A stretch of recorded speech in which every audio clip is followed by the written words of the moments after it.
Apakah puasa sholat yang pernah tinggal wajib diganti? Sementara kita sudah lupa. Segala yang tinggal sholat yang lama-lama dulu wajib diqadha. Tapi kata ustaz kami nggak perlu diqadha, istighfar aja cukup. Astaghfirullah Rabbal baraya. Selesai. Itu pendapat Ibnu Taimiyah.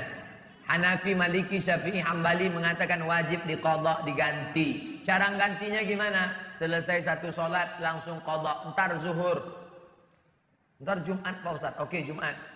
Selesai sholat Jumat langsung qadha zuhur. Bagi yang pakai usolli, NU, Perti pakai usolli, Muhammadiyah Persis nggak pakai usolli. Niat sholat qadha karena Allah Taala. Allahu Akbar. Jadi qadhanya setiap selesai sholat fardu satu qadha. Di mana kami bisa lihat referensinya? Al-Fiqhul Islami wa Adillatuh, Syekh Wahbah Az-Zuhaili. Terjemahan bahasa Indonesia Gemah Insani Press. Kami nggak punya duit beli buku Pak Ustaz, maunya di internet aja. www.google.com, tulis di search Google itu, tulis qadha sarwat, itu keywordnya. K kunci, word kata kunci. Qadha sarwat. Qadha artinya tentang qadha, sarwat Ustadz Sarwat membahas tentang itu. Lengkap 4 pendapat ulama. Nah, kenapa Ustadz ambil dari pendapat Ustadz Sarwat? Saya ambilnya bukan dari Ustadz Sarwat.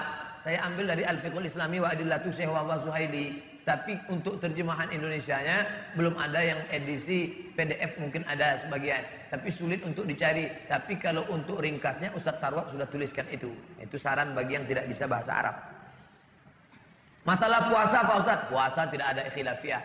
Puasa wajib diqadha. Faman kana minkum maridan, siapa yang sakit, au ala safarin, atau musafir, fa iddatum min ayyamin ukhar, ganti di hari yang lain. Apa pandangan Ustadz tentang fenomena sekarang adanya beberapa Ustadz yang saling tahzir, yang bikin umat bingung? Fenomena sekarang dia bilang. Ini bukan sekarang Mas Bro. Tahzir mentahzir dari dulu. Ini ada ulama namanya Syekh Mukbil. Syekh Mukbil bin Hadi Al-Wadi'i. Ini ada ulama namanya Syekh Yusuf Al-Qardawi. Mukbil mentahzir Qardawi. Jadi kalau Ustadz Adi Hidayat ditahzir itu nggak seberapa. Saya share bukunya. Judulnya Iskatul Kalbil Awi Yusuf bin Abdullah Al-Qardawi. Iskat membungkam, kalbi anjing, awi gonggong. Membungkam anjing, menggonggong Qardawi. Yusuf Qardawi anjing. Kalau Yusuf Qardawi anjing, saya ini apa?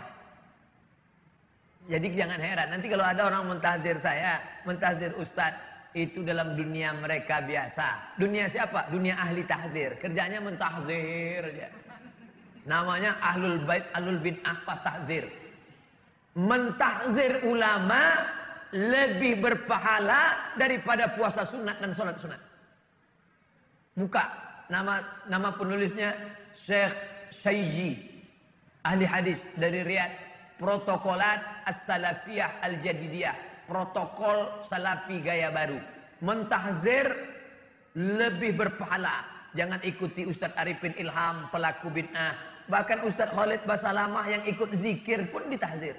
Apa hukumnya ikut mendengar ceramah orang yang ikut ahli bid'ah? Tahzir mentahzir. Nah, ini nama kelompoknya Ahlul Bid'ah wa Tahzir. Biasa itu. Syekh Ramadan Al-Buti tahzir. Datang orang bertanya ke Syekh Abdul Razak Al-Ambad. Syekh, ya, apa pendapat Anda tentang Syekh Mutawalli Asy-Sya'rawi? Syekh Mutawalli Asy-Sya'rawi imamnya ahli tafsir Mesir. Tak ada ulama lebih hebat daripada Sya'rawi. Apa kata ahli tahzir? Laisa min ahli sunnah. Saya dengarnya, hampir saya banting HP saya. Enak aja dia ngomong, Asy-Sya'rawi laisa min ahli sunnah. La ilaha illallah.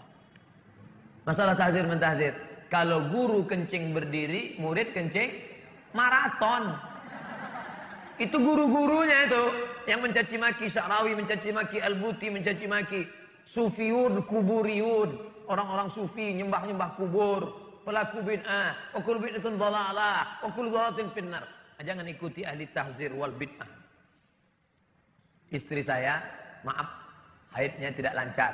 Suatu waktu seperti biasa, ada bercak dikira haid, jadi tidak sholat. Ternyata kemudian istri hamil. Jadi yang waktu itu telah haid, apakah sholat tinggal itu diqadha? Diqadha. Biasanya normalnya berapa? 7 hari. Lewat dari 7 hari itu apa namanya? Istihadhah. Dia seperti luka. Hanya saja lukanya bukan di jari, maaf, tapi lukanya di dalam.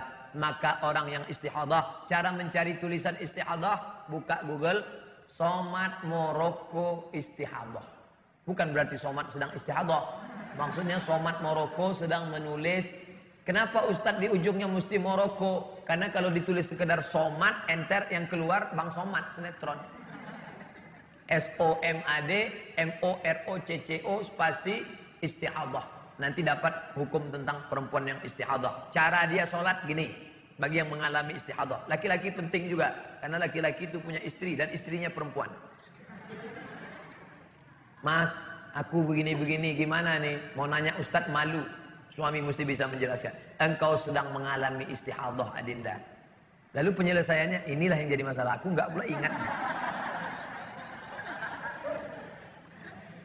Kalau mengalami istihadhah, nunggu azan. Masuk waktu azan zuhur, Allahu Akbar, Allahu Akbar. Maka perempuan yang istihadhah tadi langsung bersih-bersih. Bersihkan semua bersih. Habis itu maaf, dia pakai pembalut. Habis itu dia berwudu, langsung sholat. Andai menetes saat sholat, ma'fu anhu. Tapi dia nggak boleh bersihnya sebelum azan. Setelah masuk waktu baru. Karena kalau sebelum azan dia bersih-bersih, maka menetes saat itu dia tidak ma'fu anhu, tapi sebagai najis. Ini juga bisa terjadi pada laki-laki. Kalau perempuan namanya istihadhah, laki-laki namanya sulusul baul. Baul artinya kencing, sulusu artinya rantai. Kenapa disebut kencing rantai? Karena kencingnya berantai, nggak putus-putus. Kerannya rusak. Tes, tes, tes, tes. Maka kalau dia mengalami seperti itu, pertama dia mesti pijat terapi. Sembuh insya Allah. Minum obat. Kalau tidak juga dalam merasa penyembuhan pengobatan, maka caranya dia setelah azan masuk waktu sholat, dia pergi ke kamar mandi, bersih, dia pakai apa namanya, setelah dia balut, dia ikat terserah, habis itu dia sholat.